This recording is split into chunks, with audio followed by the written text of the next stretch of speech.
Kalau boleh saya bilang kita perlu sebenarnya menggali pariwisata alternatif di Bali ya. Iya, betul. Tidak hanya.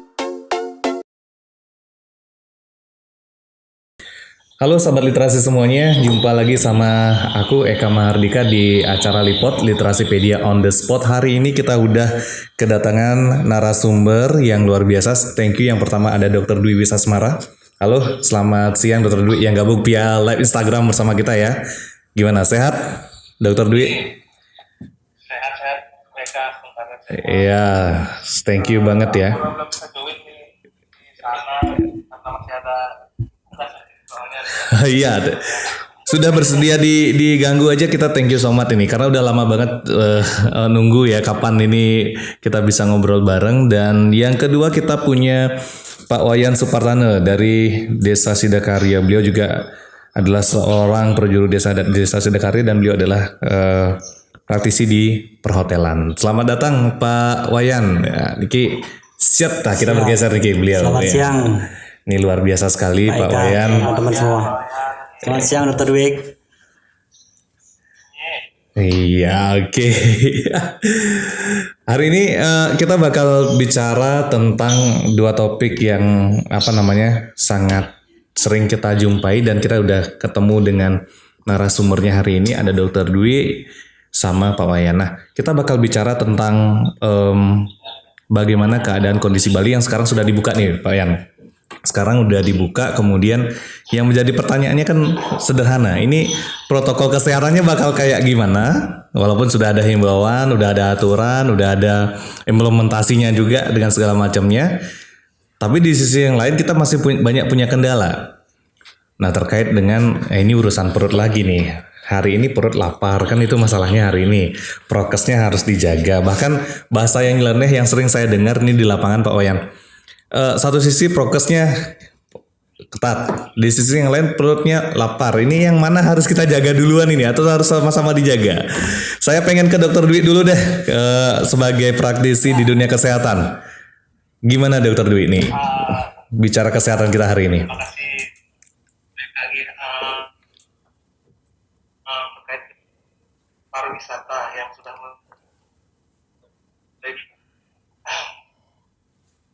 tentunya yang paling penting sebenarnya yang harus disediakan, yang tersedia dan memang sudah harus disiapkan oleh para pembuat aturan, pembuat regulasi itu ada ya, tentu regulasinya yang harus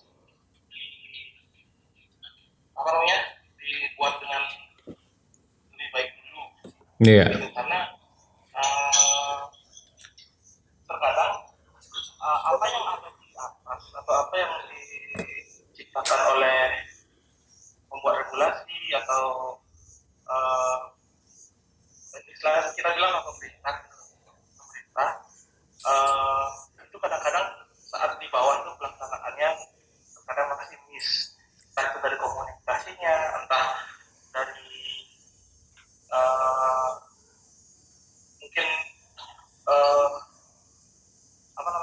bahasa publiknya mungkin istilahnya kurang Berarti di tingkat implementasinya ini kurang ya. Kalau boleh nanya gini, secara regulasinya oke nggak? Gitu dulu. Regulasinya oke nggak? Kalau untuk saat ini dengan pembukaan pariwisata internasional itu kan rencananya untuk artinya untuk ada karantina itu ya yang jadi yang saat ini jadi polemik kan masalah karantina ya. Iya betul banget nih karantina. Masalahnya karantinanya nggak ditanggung nih Dokter Dwi, itu masalahnya. Jadi turis-turis internasional susah nih. Ya benar.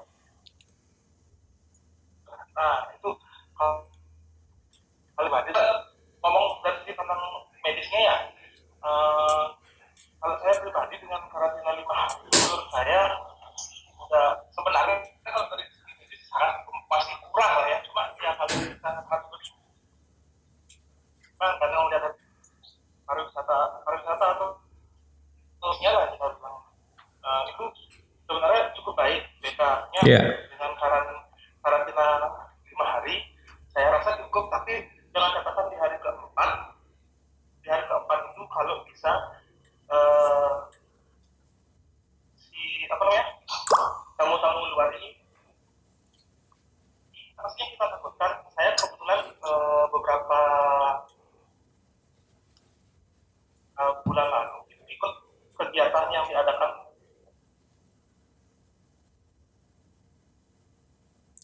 Dokter Dwi, suaranya Tes darah WHO oke.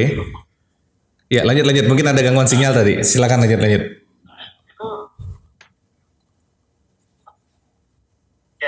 itu kan kegiatan yang saya ikutin dari Kemenkes dan WHO itu sudah maksudnya itu untuk istilahnya kita berusaha untuk mencegah eskalasi itu artinya peningkatan kasus itu supaya tidak terulang lagi. Itu yang sangat concern di dibahas. Bahkan Bali itu sudah mendapat perhatian yang sangat lebih dari pemerintah kita, artinya pemerintah bilang dari Kemenkesnya itu masih dalam rangkaian Bali Reborn kemarin itu kalau Iya. Betul. salah. Saya ikut kegiatan itu untuk artinya kita untuk itulah mencegah agar tidak berulang. Menurut saya ini sangat sekali. Menurut saya nggak boleh sampai itu terulang lagi. Menurut saya. Iya, betul banget. Thank you untuk pemaparan awalnya, Dr. Dwi. Kita masih punya kendala, berarti catatannya adalah di tingkatan implementasi. Nah, saya mau pindah ke Pak Wayan dulu nih, ke Pak Wayan Supratanda. Sebagai praktisi, nah ini kalau ke Pak Wayan kan pasti kita akan bicara gimana sih kondisi masyarakat hari ini, Pak? Sebagai masyarakat, kita bilang di Sidakarya, Sanur ini kan berhimpitan dengan pariwisata sekali. Menurut Pak Wayan, kondisi real kita di lapangan kayak apa sih? Udah siap nggak kita menerima pintu pariwisata yang sudah dibuka mulai oleh pemerintah? Ini ya, sebelum masuk ke sana, tadi saya ingin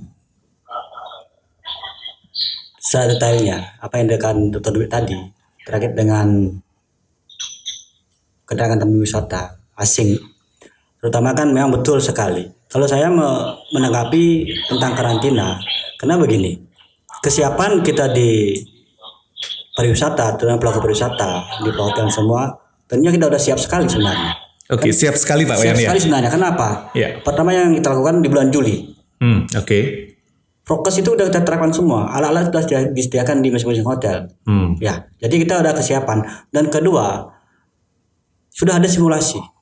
Simulasi ini terkait dengan apa, Pak? Dengan kedatangan pariwisata asing. Oke. Di bandara. Ya. Ya, pertama dilakukan simulasi tentang kedatangan tamu. Gimana tata cara kita menangani. Terus itu ke hotel. Ya. Juga ada simulasi di sana. Oke. Dan di sana kan langsung di ini tamu itu di karantina 5 hari ya. Kalau saya sih terus terang saja terkait dengan karantina. Bagi saya ini sangat ini tidak bagus. Kenapa? Coba sekarang ternyata di lapangan tamu mancanegara. Ya. Ya, yang ini datang beli untuk apa? Kan liburan. Pasti liburan. Liburan udah di float. Dia punya planning kan berapa hari kan? Betul. Nah, betul. misalkan dia punya planning 5 hari misalkan. Dia datang ke Bali. Di karantina 5 hari udah habis waktunya. Iya juga sih. Ya, itu pertama. Dan Belum kedua, lagi. Ya. masalah materi lagi. Biaya ya. Biaya. Maukah seorang wisatawan asing datang ke Bali cuman untuk mengeluarkan kocek untuk karantina yang harganya jutaan itu? Jangan enggak mungkin ratusan. Ampun Dr. Dwi. Saya yakin itu 5 hari loh karantina. Ya, betul juga. Ya, belum biaya karantina, biaya hotel jelas kan di hotel ini. Iya. Itu 5 hari. Belum lagi nanti setelah H-1. Oke. Kan tidak akan keluar. Pasti akan dites swab lagi kan. Itu biaya kan. Iya, Nah, itu maksud saya. Saya kadang-kadang berpikir begini Pak Wayan. Apakah tidak mungkin di negara asalnya mereka sudah menerapkan healthy standar yang sebelum mereka berangkat itu sudah semuanya clear, nyaman gitu misalnya. Sama kayak kita misalnya keluar. Nah, ini mungkin Dr. Dwi nanti bisa jawab ya. Kalau menurut Pak Wayan sendiri gimana? Ya jelas begini, orang yang ingin liburan pasti sudah ada tujuan, satu berlibur. Kedua apa yang harus dipersiapkan kan dokumen. Apa dokumen itu? Ya betul. Artinya salah pentingnya apa? Ya semacam hasil tes swab apapun itu kan. Iya, standar kesehatannya lah. Kartu vaksin dia sudah dipasang pada. Sebenarnya sih itu ya cukup sebenarnya. Tidak perlu harus dikarantina lagi kan. Iya. Karena terus terang kan kita ada alat untuk mengukur orang kan. termogan, Iya, suhu, termogan. suhu tubuh itu kan. Iya, iya, iya. Ya, makanya saya bilang kalau dia sudah lolos di negaranya untuk keluar, berarti kan dia udah aman sebenarnya. Iya juga sih. Ya, Kalau kita pikir logika sederhananya, ini kita berpikir secara logika. Kalau secara medis kan beda dia pengertiannya kan. Kita berpikir secara logika dulu kan. Sekarang begini, kita mengharapkan sekali wisatawan asing itu datang. Sekarang sudah berapa dibuka airport internasionalnya? 18 kan? Ada kata yang datang kan belum? Iya, masih zero. Masih zero kan? Karena tamu itu berpikir Beban biayanya kalau gua ya. ke sana biaya karantina begini segini, biaya liburan segini, lu berarti tebal gua kena. Iya. Sekarang iya. ada analisa tertentu di pemerintah berkaca pada negara lain, misalkan di Bangkok, Iya, iya betul. nah Singapura, jangan jauh Lombok lah, Labuan Bajo lah, apakah di sana di karantina? Oh iya juga sih. Iya kan, ya jangan acuannya Bali aja. Emang Bali ini apa gitu kan? Kalau kita tahu berarti Bali ini adalah sumber devisa negara terbesar untuk pariwisata kan. Sekarang kalau kita terus dikekang kayak begini, hancur juga ya siapa yang lama-lama siap? ya. Pemerintah apa pelaku pariwisata yang siap? Justru yang kesiapan ada di pelaku pariwisata sudah siap sekali loh. Cuma pemerintahnya yang ini. Berarti ini masalahnya pada tingkatan regulasi dan penyelenggara regulasi ya. Ya itu masalahnya. Makanya saya bilang, halo ya. Kalau memang begitu aturan regulasi yang jelas dong, kasihan dong. Jadi kan harapan palsu namanya ini. Kita berharap datang loh. Tapi di sisi lain ya harus ada karantina. Iya, ada syarat-syarat tertentu lah. Itu yang harus dijalani oleh tamu yang datang ke Bali kan, itu maksud saya.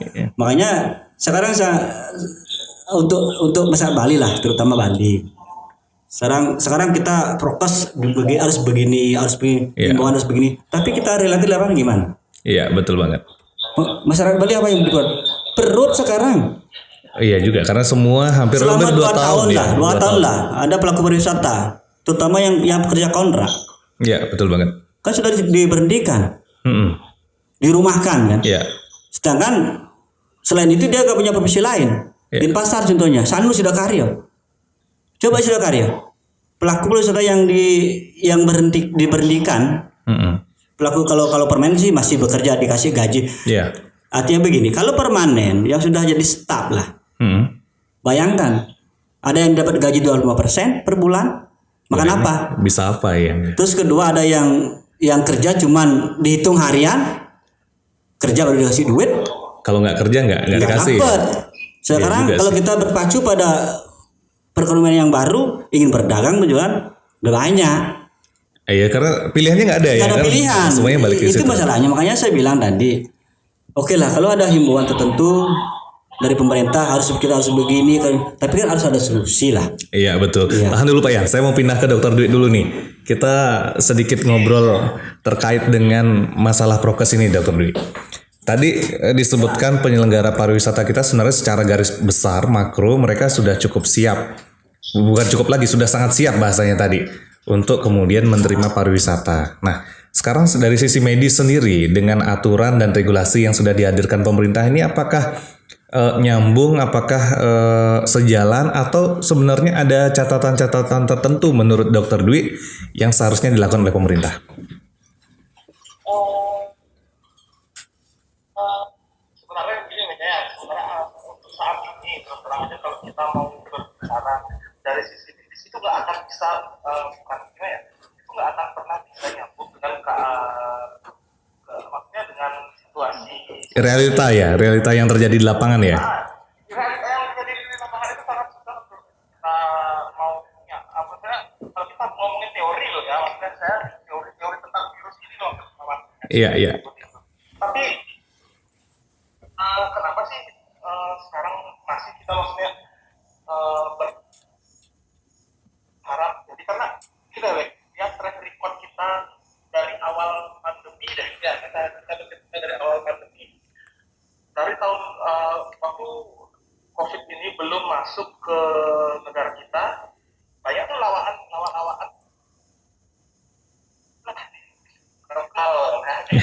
Dipakai guyon ya. regional malah Iya. lonjakan artinya Iya, iya, lanjut Dwi. bulan Juli Agustus kemarin itu sampai eskalasi seperti itu. Ya jelas ya Kak? Ya, lanjut. Halo? Ya. Bulan Juli Agustus seperti kemarin itu, ya itu kembali lagi karena itu dari awal sudah diperingati bahwa varian Delta itu ada, tapi ya masih. Pokoknya saya ngerasa kita lebih ada di kurang kalau bicara kesehatan, kita lebih berperan di pengobatannya ketimbang di preventifnya. Ya. Sekarang kenapa sih ketika pariwisata internasional itu dibuka, pariwisata buka karantina itu karena ada satu varian lagi yang mudah-mudahan nggak masuk lah sampai ke sini ya kayak Ya. Ada varian baru juga nih COVID-nya lagi ya. didengar ada varian new, mungkin sering didengar lah varian new itu terus kita sedih apa ya, ngeri juga ya sama varian itu karena berdasarkan literatur yang sempat saya baca beberapa itu katanya justru menurunkan antibody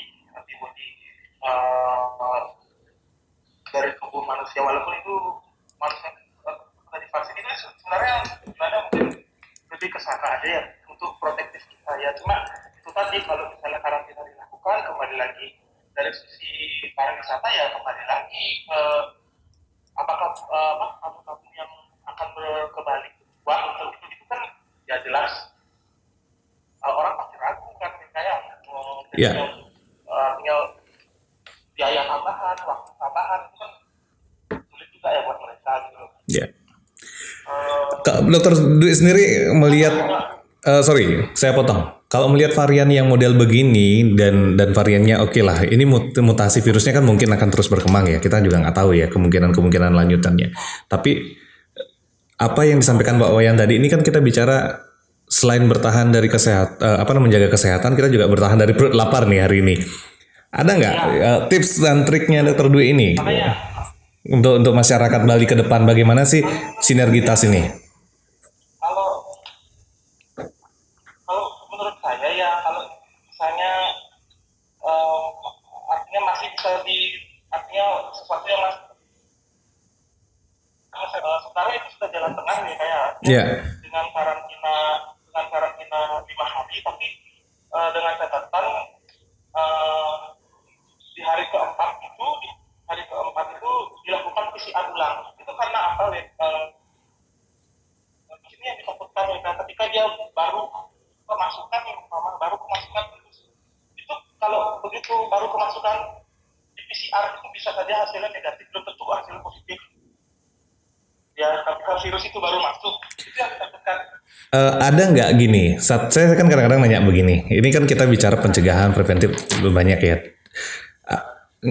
Nggak sampai sekarang penelitian yang betul-betul ini cara menghadapi virus ini. Ini kan kita masih tahap identifikasi. Kemudian di sisi yang lain tahapannya adalah ini udah ketemu baru ada pengobatan. Dunia kesehatan sendiri, di dunia medis sendiri ada nggak sudah langkah-langkah yang kemudian ketika early warning lah bahasa saya, early warningnya ini tipikalnya sudah begini dia boleh terbang. Dia tipikalnya begini, oke sekarang nggak boleh terbang sekalian aja gitu loh, daripada kemudian memberatkan di negara tujuan. Ini kan juga yang bersangkutan juga tambah berat, jalan-jalan tambah berat, kemudian masyarakat kita yang sedang menunggu ini kan harap-harap cemas, jadi kayak dapat air tapi nggak netes. Ini kan juga wah kemarau panjang juga ini. Permasalahannya itu ketika selain itu terlampau jauh ya. Oke. Bertemu ke Bali, transit di negara ini kan nggak tahu situasi negaranya dia seperti apa, situasi pandemi di negaranya seperti apa, kita nggak tahu. Itu loh beda. Kalau misalnya mungkin kalau selain langsung mungkin kecil sih ya untuk kemungkinannya dia sebagai petinggi, tapi tetap dengan catatan ketika dia sampai di sini sepertinya harus diswab PCR juga WK. Oke, thank you Dokter. Saya pindah ke Pak Wayan dulu ya, izin ya. Oke, Pak Wayan. kita tadi udah dengar nih beberapa diskusi dari Dokter Dwi. Secara kesehatan, saya rasa juga betul ya. Kita juga nggak bisa menafikan apa yang terjadi di teman-teman di kesehatan. Tapi kita juga tahu nih, Bali ini puasanya 2 tahun. Iya itu. Ini masalah basic juga nih. Menurut Pak Wayan gimana nih Pak Wayan? Ya tadi saya dengar dengan Dokter Dwi ada varian baru lah. Iya, Ya, varian MU. Varian MU ya. Kayak main sepak bola nih. Iya. MU bikin Ya. bikin virus nih. Betul. Ya begini, terkait dengan itu ya, terus terang saja. Tadi kan Dokter Dwi bilang, mungkin sebenarnya dari pemerintah, kalau memang Ya. penerbangan direct. Ya, sekarang kita fokus kemana? Negara mana aja yang bisa dulu bisa langsung ke Bali? Karena Australia kan direct dia, Ya, tidak ada transit kan. Oke. Ya Thailand apapun itu, Asia lah dulu lah. Ya, Yang paling nggak Asia Tenggara dulu dah. dulu lah. Jangan sampai kita terlalu berandai-andai dari Amerika lah, Iya, apalagi dari bicara Belanda lah. Timur Tengah Jadi kita gitu. artinya tahap awal yang mana dulu kita lakukan, kan begitu. Itu betul sekali apa kata Dr. Dwi. Terserang saja kita di pelaku pariwisata yang jelas. Ini kan harap cermas namanya. Kita dikasih harapan, tapi nunggu nggak ada. Kayak Netes tadi nggak ada ya? air, tapi nggak ada netes kan gitu ya. Iya, Jadi kita iya. cuma melongo-melongo aja. Iya, Jadi iya. kita kesiapannya kita sudah lakukan, ternyata sampai sekarang zero kan? Iya. Hah? Berarti Zero kan visitor masih. artinya begini, kita dikasih harapan, tapi harapannya palsu. Kan begitu jadinya. Yang jelas kalau dari jeli dari pemerintah, Iya. terutama pemerintah lah, saya bilang, saya nggak mau terkait dengan kementerian ini, pemerintah. Nggak, kita sampai- Kalau memang ingin membangkitkan supaya ada geliat lah pariwisata ekonomi Bali kan. Kenapa? Pariwisata itu kan tulang punggung yang Bali. Betul. Hah? Tiang penyangga Bali lah selama Iya, ini dia kan. penyangganya Bali tanpa ada pariwisata, emang Bali bisa hidup tidak kan? Makanya sekarang dari dulu kita berpacu pada pariwisata, terlena kan? Terlena banget. Terlena kan? Saya kadang-kadang mikir gini Pak Yang, kayak diskusi kita sebelumnya, pariwisata itu kan kebutuhan tersier ya. Kalau Iya, kita bicara betul. teori ekonomi, Iya. ada primer, sekunder, sama Sekunder, iya. tersier.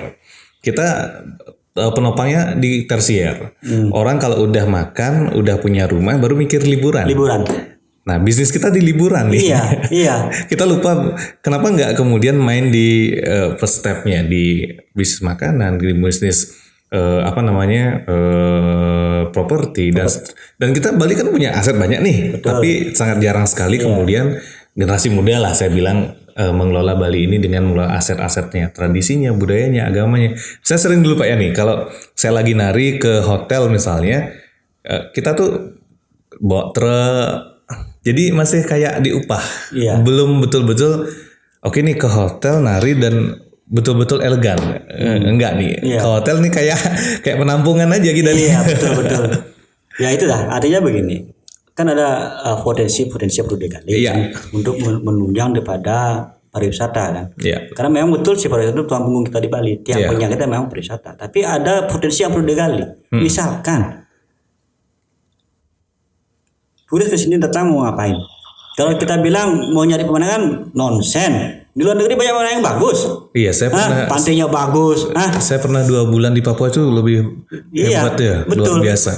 Tamu ke Bali ini apa yang dicari? Adat dan budaya kita yang dicari. Itu yang Iya. karena dia tidak punya. Misalkan ngaben. Emang di sana ada ngaben pakai wadah? Enggak, pakai ambulan ditanam kan.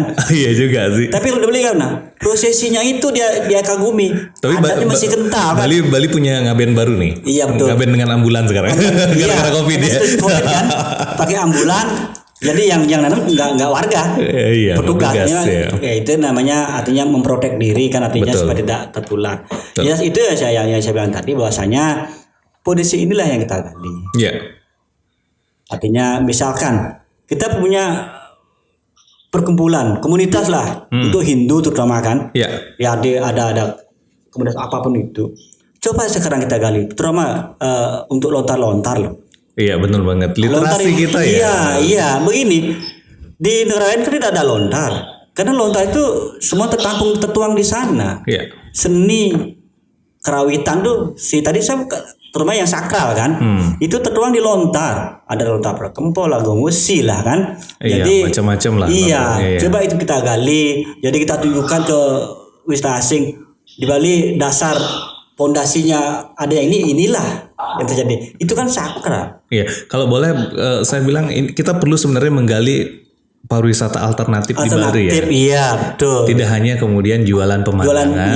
Jualan, iya. ada jualan lain yang bisa kita lakukan ya, Pak. itulah artinya kita gali potensi yang ada lah, artinya yang bisa menaikkan marwah Bali lah. Betul. Oh, memang Tapi, Bali memang begini. Saya ingin tertarik nih, Pak Yan kan ada di Desa Sidakarya dan Sanur nih berhimpitan. Iya. Kondisi Sanur dan Sidakarya hari ini gimana sih?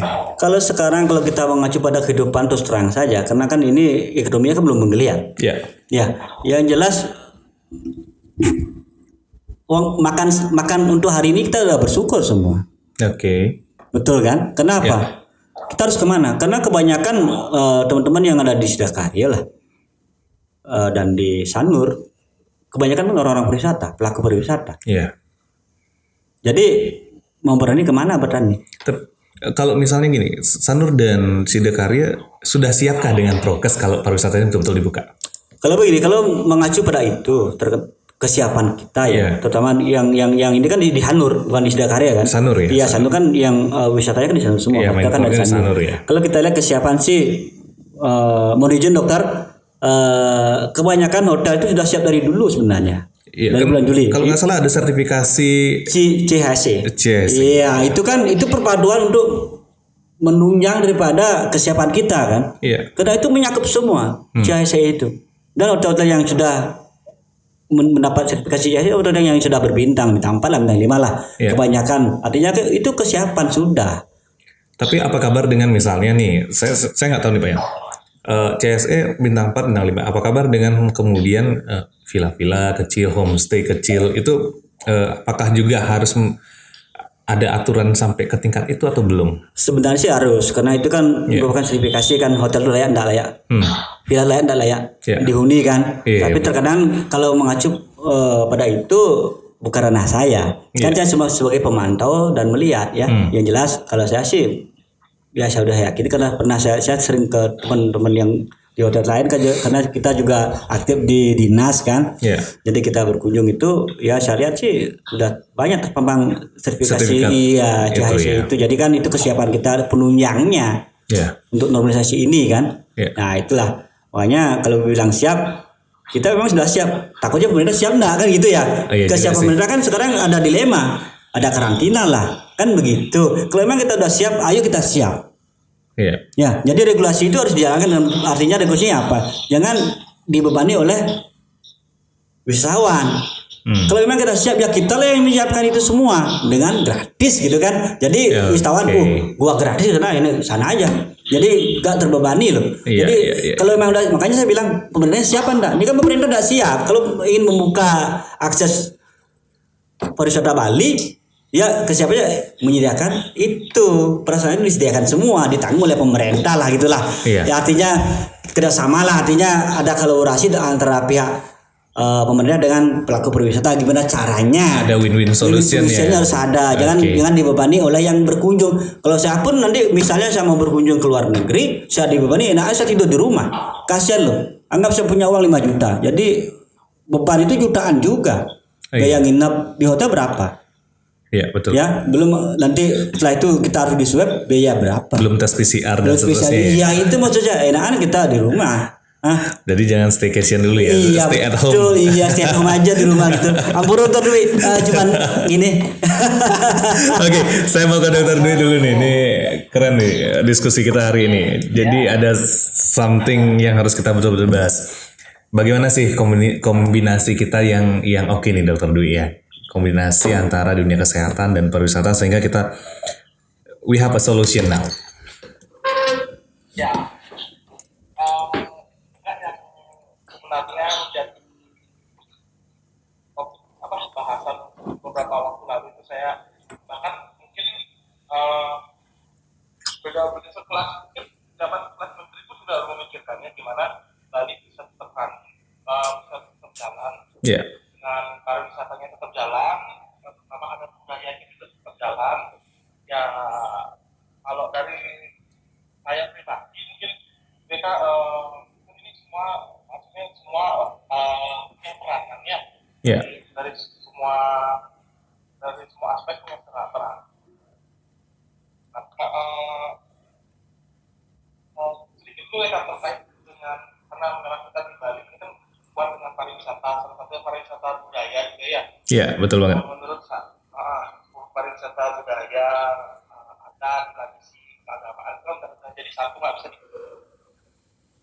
bisa gitu. Kalau menurut saya menjalankan itu sekarang mungkin dinas terkait, dinas kesehatan lah. Menurut saya harus menggandeng instansi kayak menggandeng PHDI, menggandeng dari majelis desa adat, di mana nanti dalam pelaksanaan keagamaan, tradisi budaya itu supaya tetap juga aman, jangan sampai terjadi klaster dan sebagainya. Kita kan nggak terus terang, kita di medis di rumah sakit itu kan kemarin yang ketemu WK udah sempat cerita kita Iya. burnout juga di rumah sakit. Over capacity ya. Sampai pakai tenda ya kalau nggak salah ya. Bukan over capacity aja, maksudnya nggak banyak yang terhubung juga tuh ya kan kita juga maksudnya capek juga gitu loh, beda dengan situasi pandemi seperti ini ya. Cuma ya itu tadi dia, kalau itu anggaplah gimana budaya itu bisa jalan, prosesnya tetap harus kuat. Karena Iya. pasti saya yakin kok pasti akan banyak banyak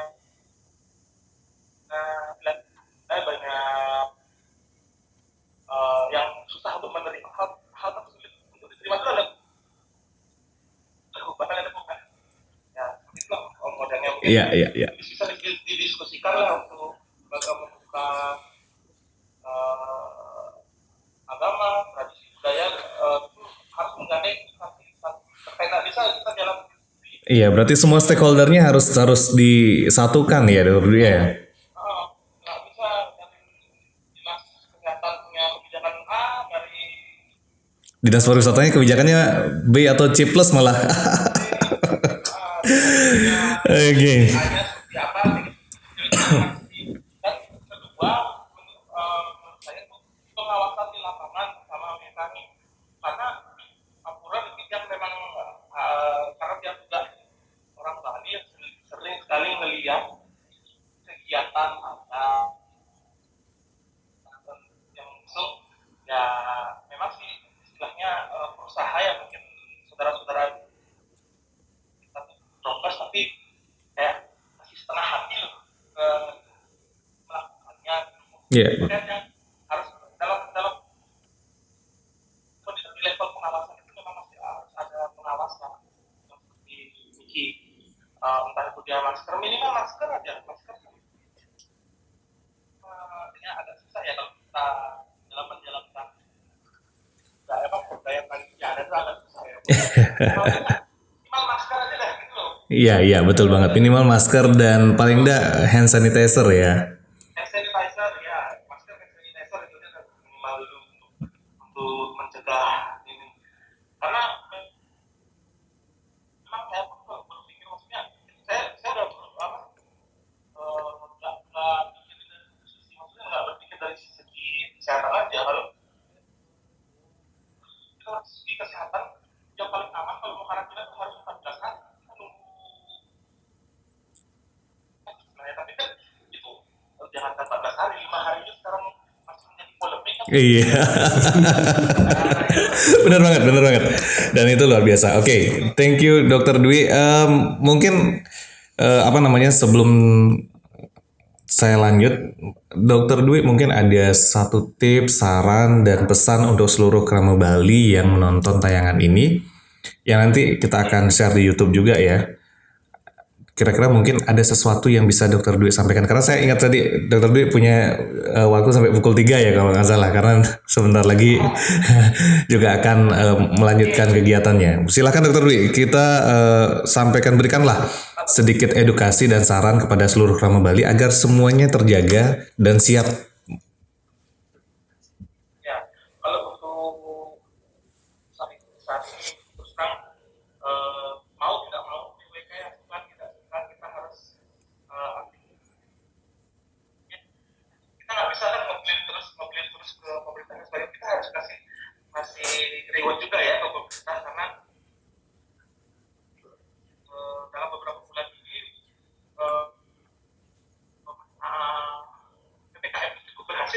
Ya. untuk menurunkan angka kejadian. Sekarang di rumah sakit terus udah di bawah 20%, artinya udah minim sekali.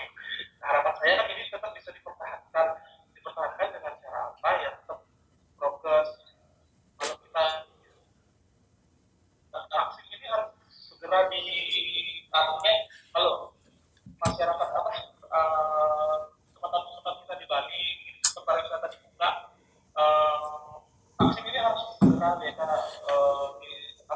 harus segera merata ke semua masyarakat, karena pengaruhnya keras, maksudnya pengaruh vaksin ini keras sekali terhadap ketahanan masyarakat kita. Iya, betul banget. Virus ini sangat berpengaruh sekali.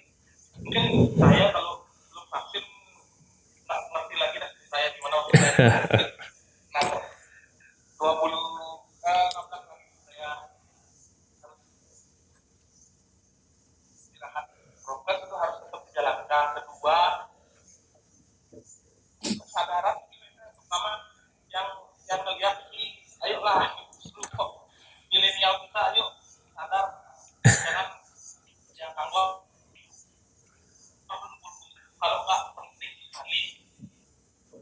Beraktivitas seperti biasa, tetap seperti biasa, mau kerja ya silakan bekerja, tapi tetap harus prokes. Nah, yang saya lihat budaya berkumpul ini masih sangat itu yang mungkin kalau bisa dikurangi dulu. Ya, kayak gitu. Dan terutama ketika ada regulasi itu harus jelas lah sampai ke bawah, karena terus terang menurut saya yang sekarang bermasalah itu trust isu masyarakat ya. Ya. Trust isu masyarakat ke pokok itu menurut saya kecil loh, makanya apapun yang dibuat oleh pembuat regulasi rasanya kurang. Ya, oke, Dokter Dwi, thank you untuk sharing hari ini, luar biasa. Ini saya dapat beberapa respon ya, luar biasa sekali. Ada Sumita Ganjali, kemudian ada Ketut, ada Yutika Tribuana juga, dan teman-teman lain yang sudah bergabung. Thank you untuk sesi ini. Thank you, Dokter Dwi. Nanti next time kita akan bicara lebih banyak lagi untuk sharing-sharing berikutnya di part berikutnya terkait dengan bagaimana prokes berikutnya. Dan seluruh rapat Literasipedia yang hari ini sudah live di Instagram, thank you yang sudah bergabung dengan kita hari ini. Nanti di part berikutnya saya akan ngobrol dengan Pak Wayan lebih banyak lagi bagaimana terkait dengan penyelenggaraan pariwisata yang ada di lapangan dan kondisi realita masyarakat berikutnya. Thank you. Untuk part 1 kita jeda dulu dan kita kembali lagi di Lipods Literasipedia on the spot di session yang kedua. Oke, thank you Dokter Dwi. Kita jumpa berikutnya. Semoga tidak bosan-bosan diundang. Oke ya, kita jeda dulu ya. Thank you. Sukses.